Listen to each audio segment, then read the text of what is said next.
Let's start with the dangerous and slowly work our way towards the deadliest ones on the list. Number 5. Casu Martzu. Casu Martzu translates to rotten cheese in Sardinian and is known as the most dangerous cheese in the world. This is a cheese that is traditionally made using sheep's milk and is commonly produced on the island of Sardinia, Italy. Even though it's illegal to sell, the high demand for this delicacy incentivizes local farmers to keep producing it, creating a massive black market that is estimated to bring in around 2.5 million pounds, or around $3 million annually. We got guns. No, We thank you. got drugs. No. Fresh kidneys. Wow. Oh, and we have cheese.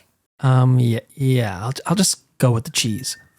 The reason this cheese is so dangerous is simply because of the way that it is made, which first starts with the wheel of pecorino cheese. It is then introduced to cheese flies, where they will begin to lay their eggs inside it, and in a matter of hours to a few days, these eggs become larvae. And around the 40th day, the cheese is completely infested with flies and thousands of maggots. For the next 2 to 3 months, the maggots are left to gorge themselves with the cheese, so they can, well, poop it back out. And that's the magical ingredient here, since the poop gives the cheese its sought-after flavor and texture. And honestly, the texture does look amazing. I'll give them that. But when it's time to consume the rotten cheese, expect to get around a dozen maggots with every single bite, since they are never removed. Scientists and health officials have warned that there's always a possibility that the larvae could survive a person's stomach acid and make their way into the intestines, a condition called pseudomyiasis, where the person's intestines become completely infested with maggots, surviving by consuming the person instead, successfully pulling off the sneakiest Uno reverse card. Even though this condition is rare, I don't think I would be willing to risk it all for a taste of this deliciously textured cheese. Well, maybe just one bite.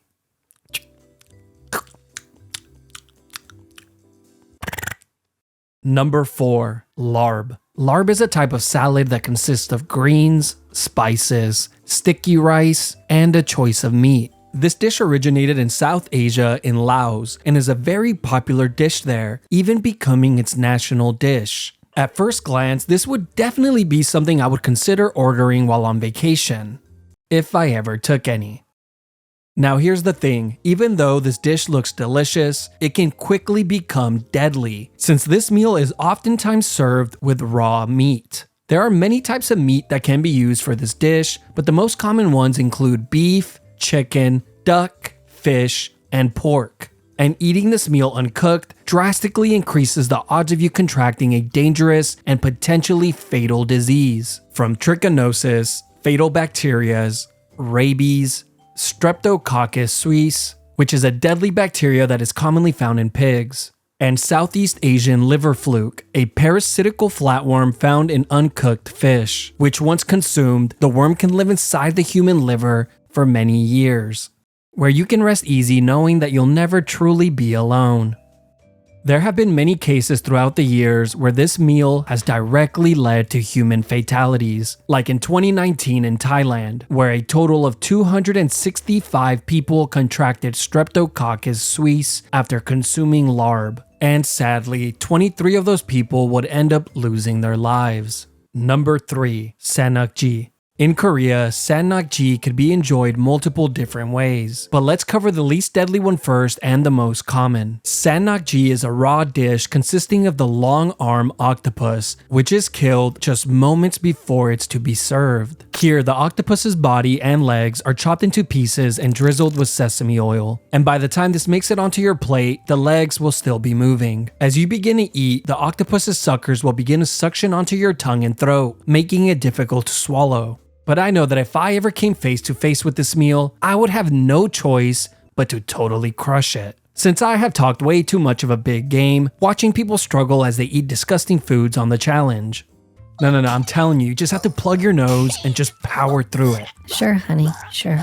Oh my god, just chase it with the water. Mm-hmm. He's wasting so much time. Yeah. So I have a lot to prove. Now, the second method, on the other hand, is much more challenging and poses a much greater risk of death. And honestly, it's more of a one-on-one fight rather than an actual meal. Here, the octopus reaches your plate fully intact and alive, where it is then tightly wrapped around a chopstick, dipped in sesame oil, and shoved into your mouth. But who are they kidding? The sesame oil is not meant to enhance the meal. It is simply used to rig the fight in the cheating human's favor, as it will now serve as a lubricant. And as soon as the 1v1 starts, the octopus begins to attack, squirming to find its way out, frantically suctioning on to whatever it can get a hold of. But if you're the human, you must completely focus on your chewing. Soon your hands begin to get sweaty, and within seconds, you begin to break out into a mental panic, questioning yourself, thinking that this might have been a mistake. With your heart beginning to race, you try and cover up your fear by chewing harder and faster. And you have now convinced yourself that it's now or never. It's time to attempt the swallow. But there's a problem. The octopus is still moving. The stares of everyone at the table are piercing, and you feel the ever-growing peer pressure accumulating, so you're forced to go for it.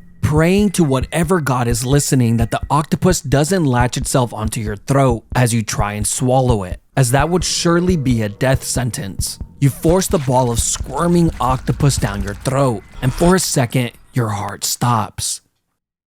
But you manage to swallow it. With your heart still racing and a bead of sweat coming down the back of your neck, you look over at your buddy and say, it's not so bad. You got it. As you get up to go clean yourself up in the bathroom.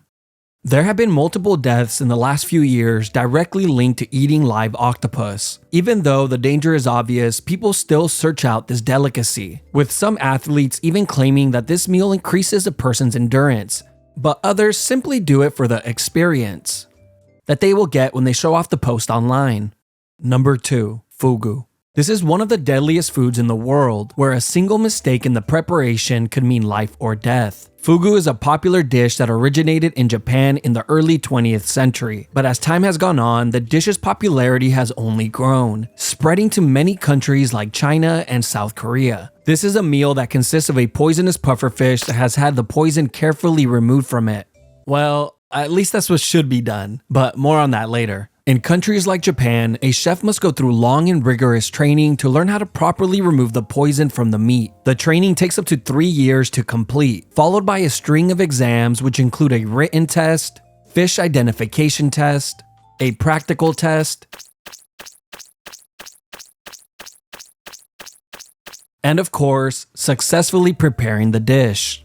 This test is so difficult that only 35% of all applicants end up passing it and acquiring the license. The reason the pufferfish is so dangerous is because it contains a poison called tetrodotoxin, which is one of the world's most deadliest poisons. A single pufferfish has enough poison to kill 30 adult humans. Now, here's the terrifying part. If someone happens to be so unlucky that they end up consuming even a small amount of the poison, they will be presented with a prayer and a splash of holy water, since there is no known antidote. The poison kicks in shortly after eating it, with your muscles becoming completely paralyzed, and eventually it could cause you to stop breathing. And this is probably when you will start to think to yourself, damn, I should have just gone with the chicken dumplings. The deadliest year ever recorded was in 1958, when 176 people lost their lives to this food alone. Today in Japan, the odds of you dying from fugu are very, very slim, as long as you order from a licensed restaurant, since most deaths in recent history have come from people who attempted to prepare the dish at home. But sometimes pure evil and selfishness increase the death rate even higher. Like in 2004, when fish vendors in Thailand tricked people for 3 years by dyeing the pufferfish meat red and telling buyers that the meat they were selling was salmon, leading to 115 people needing to be hospitalized, and 15 of them sadly losing their lives. Number 1. Wild and exotic wet markets. Now, of course, this had to be number 1 on the list, since a single meal from one of these wet markets carries the greatest risk to human health. This is one of the rare instances where a single meal consumed by an individual doesn't just affect the person eating it, it could potentially affect every person on the planet. Now, I know what you're thinking. What could possibly be so delicious that it's worth putting the entire world's population in jeopardy? Brownies. The answer is brownies. But as far as wet markets go, yeah, I don't think snakes, turtles, dogs, cats, bats, my nephew, porcupines, or raccoons would be a justifiable answer. And it seems like every few years without fail, the world gets a massive scare when a deadly disease breaks out. And of course, they always seem to be traced back to one of these wet markets. Remember the SARS outbreak of 2002? Me neither. But it's widely believed by epidemiologists and public health officials that this outbreak originated from a wet market in the Guangdong province of China. What about the Ebola outbreak of 2014? Remember how terrified everyone was to even let out a cough, as you would forever be known as the person with Ebola. The origins of the 2014 Ebola outbreak was traced to a small child whose family regularly hunted and consumed the bats. Sure, this wasn't a wet market, but it easily could have been. And last but not least, as we all know, the recent pandemic we just had is widely believed to have originated in China from a bat in the Wuhan wet market. These are just a few of the diseases that have caused a massive scare in recent times. But here are some other diseases that are known to be present in these wild and exotic wet markets. The reason these wet markets pose such a hazard to humans is largely on the fact that almost all the meat will be cross-contaminated by the time it's sold, since being sanitary is not really of the utmost importance. This, included with the close proximity of wild animals, makes it easy for diseases from animals to infect humans. And the hot and humid conditions in a lot of these markets make it a perfect place for the growth of bacteria and spread of disease. Or possibly something even worse.